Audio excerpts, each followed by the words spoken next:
Today, we're diving into the story of a true rebel, an artist who traded a life of comfort for a chance to answer life's biggest questions, with nothing but a paintbrush. This is the incredible story of Paul Gauguin and his quest for paradise. What are we? I mean, that's one of the heaviest questions you can ask, right? And for one artist, this wasn't just some passing thought. It became the absolute center of a monumental painting, a masterpiece that captured a whole life spent searching for answers in some of the most remote corners of the world.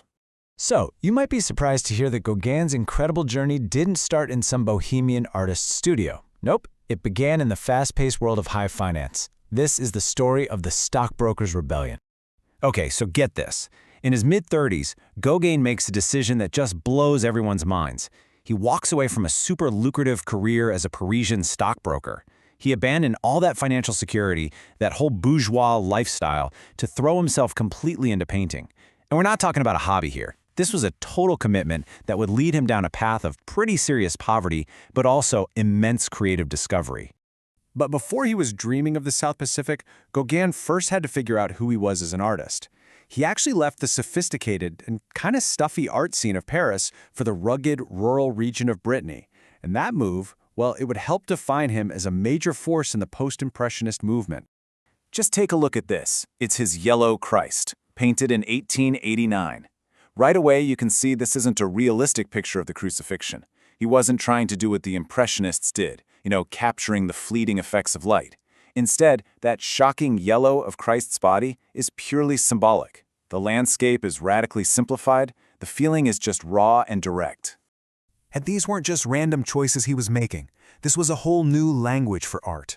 Those flat areas of unmixed color, they force you to confront the emotional power of the color itself. And those bold, dark outlines, it's a technique called cloisonnism. They gave his figures this kind of spiritual weight, almost like they belong in a stained glass window. He was sacrificing realism for pure emotional truth. Of course, you can't talk about this period without mentioning his incredibly turbulent friendship with Vincent van Gogh.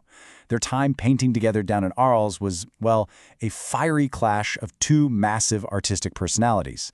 It ended pretty dramatically, and it's become this legendary, almost mythic chapter in the story of modern art. But even with all that going on, Europe just wasn't enough for him. Gauguin became more and more disillusioned with what he saw as a corrupt, artificial civilization.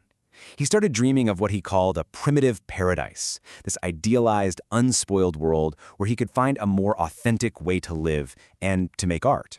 And when he got an idea, he moved fast. The whole progression was just so quick and determined. In less than 10 years, he goes from being a Sunday painter to developing his signature style in Brittany, and then, bam.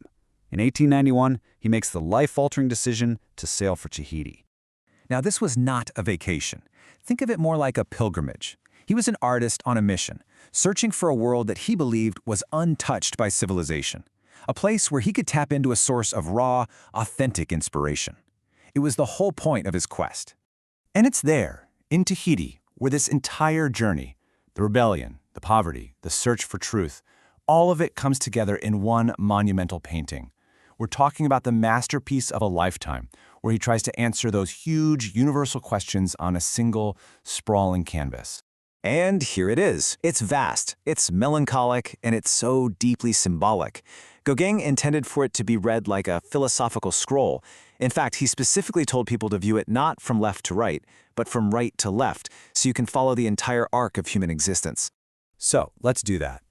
Over on the far right, life begins with a sleeping baby. Then in the center, you have adulthood, the daily grind, picking fruit, maybe from the tree of knowledge. And then, all the way on the far left, there's a contemplative old woman, just accepting her fate. She represents the end. It's the whole cycle of life, laid out in 3 symbolic acts. So, what's the big takeaway here? Why does all this still matter today? Well, because Gauguin's quest didn't just end with one amazing painting. His journey and his totally radical new way of seeing the world, they would go on to change the entire course of art history, forever. He became a huge pioneer of an art movement called symbolism. Now, this movement was a direct rejection of realism and impressionism. The whole idea was that art shouldn't just copy the world we see, but it should represent the absolute truths of our ideas, our dreams, and our emotions. And the only way to do that was through symbolic color and form. And that, right there, is his ultimate legacy.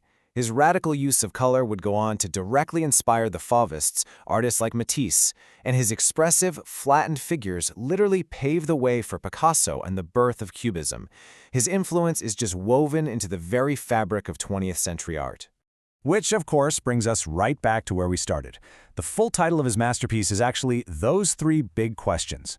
And maybe Gauguin's greatest gift wasn't giving us the answers, but in teaching us how to ask these timeless questions in a bold, new, and completely unforgettable way.